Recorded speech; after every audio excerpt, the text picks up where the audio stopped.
Y'all, we're having some spring weather around here, so I get to do a project that I've been waiting for literally since before Christmas. So my mother-in-law bought me one of my favorite roses, David Austin. This is Claire Austin.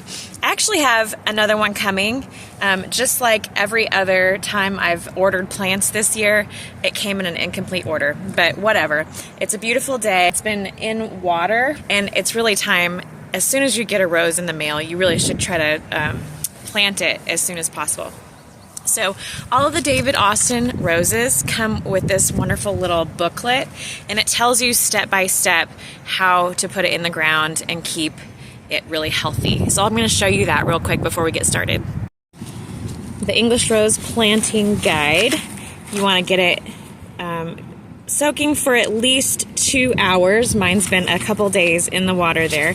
You're going to dig about a 16-inch wide by 16-inch deep for these bare roots. These bare roots are monster size. They're really big. I mean, look at that. Really big roots in there. Break up the soil at the base. You can feed it if you want to. Then you're just going to fill it in. And take note that the depth should be about 2 inches. This graft right here should be about 2 inches below the soil line.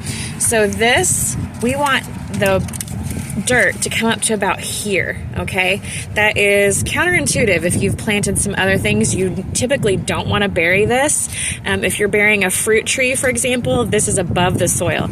But with these roses, they need to be below the soil right there. So when you get these in, you'll see just the branches sticking out, and all of that root ball is completely under the soil. So that's what we've got to do. I have a lot of tools to get. I need a fork, I got my gloves, and I need a shovel. And, oh, that door is about to come off. Here's my fork. Okay. Let's go to where I've got this planned. Check out those daffodils, looking beautiful. They don't like this super cold weather, but they're hanging in there.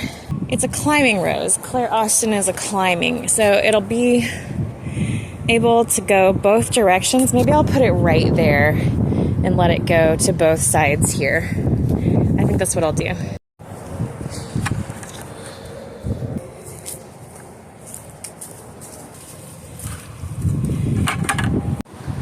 Okay, let's see how we're doing here. Yep, I definitely need a little bit more. I can spread those out, but maybe another couple inches there.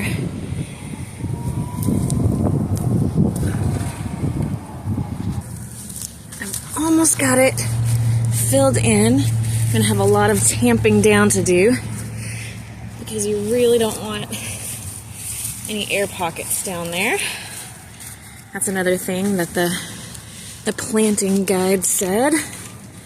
And then we'll be able to water it in, and you can add some compost or mulch up here too. I have yet to mulch this area, so this will get a good mulch once I bring that in. Just step on that a little bit.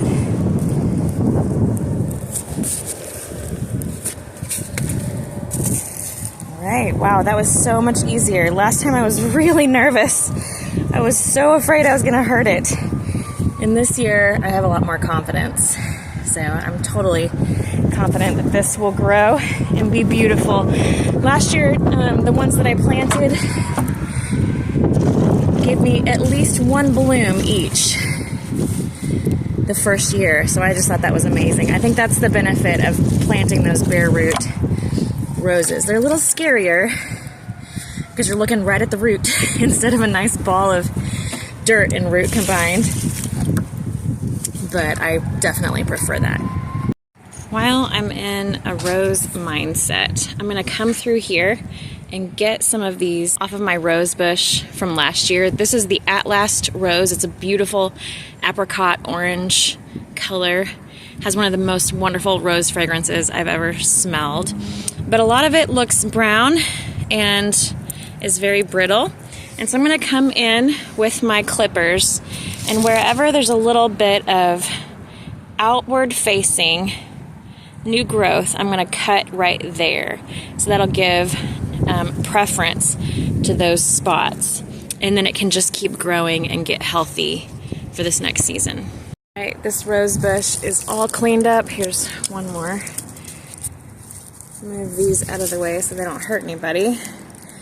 It looks really drastic when you prune back a rose bush like this, but you can see there's new growth all over it, and this is gonna really surprise us with how much it can grow this year. We're making progress. Much more black dirt. We have some beds roughed out.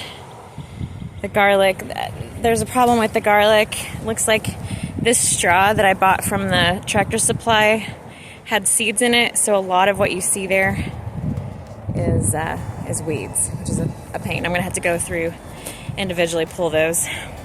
There's some onions from last year that I've been moving, and then the beds are mostly set up. We'll get some mulch in here and make the walkways. We have the poles all ready to get their deer fencing. I've got mesh that I'm putting up, and then we'll just have to fill the rest of this in with cardboard and compost.